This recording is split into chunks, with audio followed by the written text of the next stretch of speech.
Assalamu alaikum туғандар, достор. Сіздерге чоң салам. Европадан, Австриядан, то есть. Австрияда Словакияға кетутам, Братиславаға. Ең өзі дүйнө жүзүндө ең жақын эки борбор шаар ушул Австрия менен Братиславанын борбор шаарлары да. Вена менен Братислава. Экөөнүн аралыгы бир 60 километр, ошончо эле. 60 километрде уже bir борбор шаардан экинчи борбор шаарга жетесиң да. Тугандар, мен бир жакында бир видео көрдүм да интернеттенчи. Ошо Кыргызстандын аттын кашкасында эле белгилүү бир мамлекеттин кызматкери, менимче губернатор болсо керек, мен аны жакшы тааный бербейм. Ошонун бир сүйлөгөн сөзүнү угуп калдым да. Европанын эч бир кандай келечеги жок. Европа жок болуп кетет деген сыяктуу эмени угуп калдым, сүйлөгөн сөзүнүчү. TikToктон мекен, дагы бир же башка сайттан бир жактан угуп калып, өтө таң калдым. Биринчиден ачуум келди, экинчиден күлдүм. Действительно күлүп, неге ал киши антип айтты депчи. Себеби, мисалы үчүн мен Европада 2 жыл болуп калды, почти 2 жыл болуп калды. 2 жыл боло элек, 2-3 ай эле калды да, почти 2 жыл болуп калды. Анан жүрөсүң, биринчи эле аэропортко келесиң да. Аэропортко келсең, аэропорттогу эмелерди көрөсүң. Мүмкүнчүлүктөрдү аэропорттун жакшы мындай түзүп койгон, элдерге, пассажирлерге түзүп койгон шарттарын көрөсүң. Андан кийин көчөгө чыгып, тазалыгыны, мусорларды, баардык нерсени, жолдорду көрүп баштайсың да. Мен ошентип отуруп, мына уже 2 жылдан бери көп эле нерсе көрдүм окшойт. Баарыны болбосо дагы көп эле нерсе көрдүм. Мамлекеттик жерлерге барасың, полицияга барасың, документ чогултуп, больницага барасың. Ошондойлорду көрүп таң калдым. Неге алар антип айтты депчи. Мисалы үчүн, мына обычный бир жөн эле жолду айтайын, мына 2 катар экен булчу. Өзү негизи 3 катар болот да.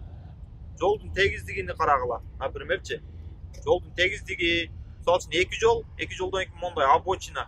Эгерде мондай башка жолго кошула турган болсо, сөзсүз түрдө монтип туруп кошулат. Сразу кирип, сразу поворот болбойт. Жол болсо сол линияга оң жактан жаңы жол кошула турган болсо, сөзсүз түрдө узун барып туруп кошулат. Мындай теп-тегиз жолдорда, мына азыр спринтер машинесин айдап кеттим. 115ке коюп койдум, машина өзү кетип атат. Болгону бир ролду эле кармап кетип атам да.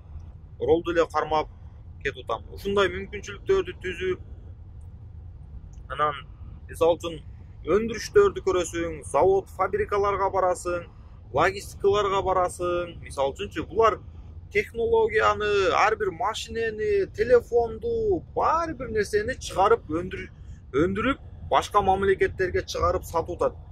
Биз даже ошолордун жап-жаңысын эмес, эскилерин алышка, мисалы үчүн эскилерин алабыз да, жаңыларын алышка биздин эч кандай бир мүмкүнчүлүгүбүз жетпейт. Эч бир кандай мүмкүнчүлүгүбүз жок, себеби биздин экономикабыз түшүп кеткен да.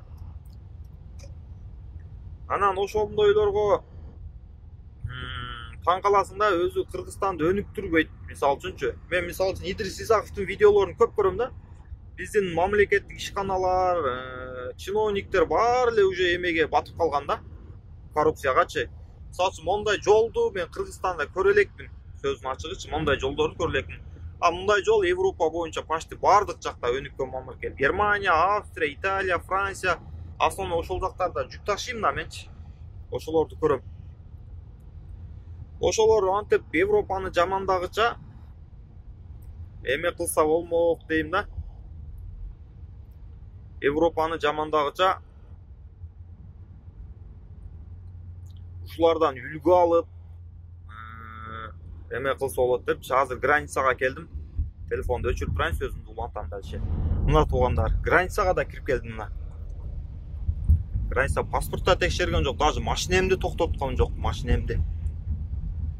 Ошондойлор биздин чиновниктер ар бир даже мэр болобу, билим министри любой эле эме ошо мамлекет кызматкерлери өзүнүн башыдан бир нерсени ойлоп таап, башы мененчи бир нерсени ойлоп таап, бир техника, завод, бир немке курбай эле жөн эле бир ушул Европанын жамандай хотя бы ушулардан бир үлгү алып, Кыргызстанды өнүктүрүп эме кылса болот да. Ошондой туугандар, кээде ошондойлорду угуп туруп жиниң келет, нервтенесиң. Мисалы үчүн биз бул жакта жыргагандан жүргөн жерибиз жок. Европада, Америкада жүргөн ар бир кыргыздар эме кылбайт, эч бири эме кылбайт. Жыргагандан жүргөн жок. Эч биричи. Аны элдер ойлошу мүмкүн, булар жыргап Европада, Америкада, башка жакта жыргап жүрөт депчи. Мисалы үчүн мен Америкада досторум,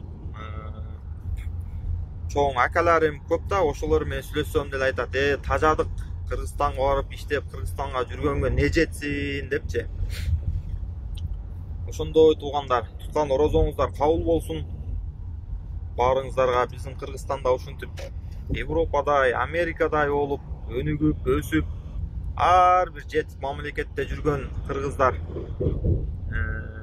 Россияда, Турцияда, Европада, Америкада бардык жакта жүргөн кыргыздар өзүнүн элине барып, өзүнүн жерине иштегенге не жетсин өзү негизичи. Туурабы? Анан ишим боюнча дагы бир эки суроолорго походу жооп берип кетейинчи. Европага айлык азайды, барсак болбой калды, Европа кандай болуп калды, ситуация кандай деген адамдарга Европада ситуация жакшы. Баары Кудайга шүгүр. Иштеп ататтар. Элдин баары иштеп атат. Зарплаталар түшүп кетти дейт. Ооба, зарплаталар экономика байланыштуу могу эме Россия менен Украинанын урушуна байланыштуу бир аз түштү зарплаталар. Эми көп деле түшкөн жок. Бир 5%, 8%ке чейин түштү. Кээ бирлерки түшүп атат, кээ бирлерки наоборот көтөрүлүп атат. Ошон үчүн аракет кылып аткан болсоңор, ар кандай ушак сөздөргө, болор болбос сөздөргө эме кылбагыла дагы, көңүл бурбагыла дагы келип иштей бергиле. Аракет кыла бергиле, келе бергиле. Эми узактын зарплатасы менен Кыргызстан зарплатасынын кыйла эле эмеси бар. Айырмачылыгы бар суммасыдачы. Ошондой туугандар, каналга колдон келишинче катталып кетиңиздер, лайк басып, видеолордон элдер менен бөлүшүп. Ошондой туугандар. Австриядан Братиславага келдим уже. Ошондой буюрса документимди, ВНЖимди 2 жылдык ВНЖим бүтүп калат жакындачы. Ошону дагы 2 жылга узартып туруп Кыргызстанга кетебиз 3-4 айдан кийин. Дагы бир жолу туткан орозоңуздар менен, келип аткан айт майрамыңыздар менен баарыңыздардын үй бүлөңүздөргө тынчтык, ден соолук, үй бүлөлүк бакыт каалайм туугандар.